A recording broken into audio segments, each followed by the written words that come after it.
Bonjour à tous, voici notre sommaire. Une Mustang néo-rétro 100% électrique en préparation. Volvo veut concurrencer Tesla. Mercedes nous invite dans son centre de crash test. Et l'Euro NCAP décerne ses trophées pour l'année 2018.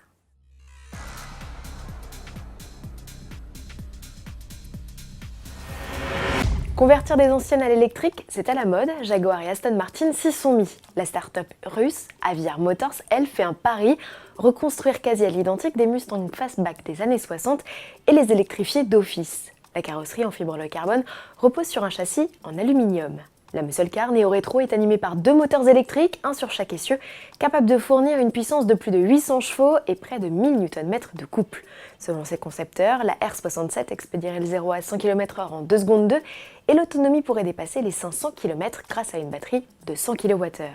Derrière ces lignes délicieusement rétro, le modèle fait la part belle aux technologies avec des poignées de porte rétractables, un aileron actif et des suspensions adaptatives. Dans l'habitacle, on s'est davantage inspiré de l'univers Tesla que de la muscle car d'époque. La R67 dispose d'un écran central de 17 pouces. Elle reçoit également une clim, des sièges électriques chauffants, une caméra de recul, des airbags et la fonction pilote automatique.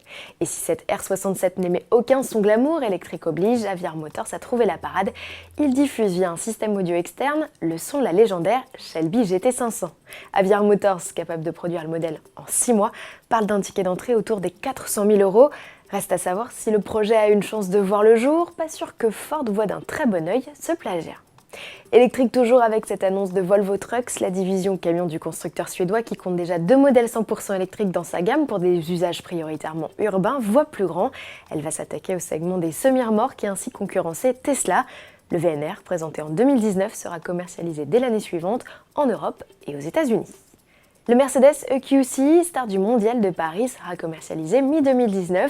En attendant son passage chez les experts de l'Euro NCAP, Mercedes dévoile les résultats des crash tests effectués en interne sur son premier modèle 100% électrique. Un SUV qui a nécessité une réflexion particulière pour qu'en cas d'accident, les composants électriques soient au maximum isolés. On apprend ainsi qu'un sous-châssis entoure la chaîne cinématique placée à l'avant. La batterie, dont la résistance au choc a été testée dans un centre à part entière, est encerclée d'un cadre plus robuste. Dans cet espace ont été placés des éléments capables d'absorber des forces supplémentaires en cas de choc. Mercedes a aussi prévu que le système haute tension du véhicule se coupe automatiquement selon la gravité d'un accident et qu'il se décharge rapidement pour permettre aux occupants de s'extraire ou aux secouristes d'intervenir. Pour créer des véhicules sûrs, les constructeurs ont d'abord besoin de les détruire pour comprendre et apprendre. Et en parlant de Mercedes et de crash test, la classe A reçu les honneurs. La compacte étoilée a été élue voiture la plus sûre de sa catégorie en 2018 par l'Euro NCAP. Autre modèle distingué par l'Institut, le Hyundai Nexo dans la catégorie des gros SUV et la Lexus ES chez les familiales.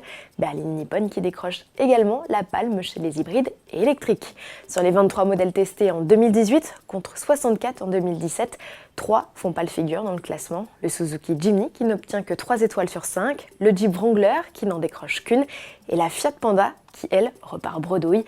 Ces véhicules ne sont pas dangereux pour autant. La notation de l'Institut s'est particulièrement durcie ces dernières années en attribuant notamment des notes plus sévères aux modèles dépourvus d'aide à la sécurité de série. C'est typiquement le cas de la vieillissante Fiat lancée en 2011. À demain.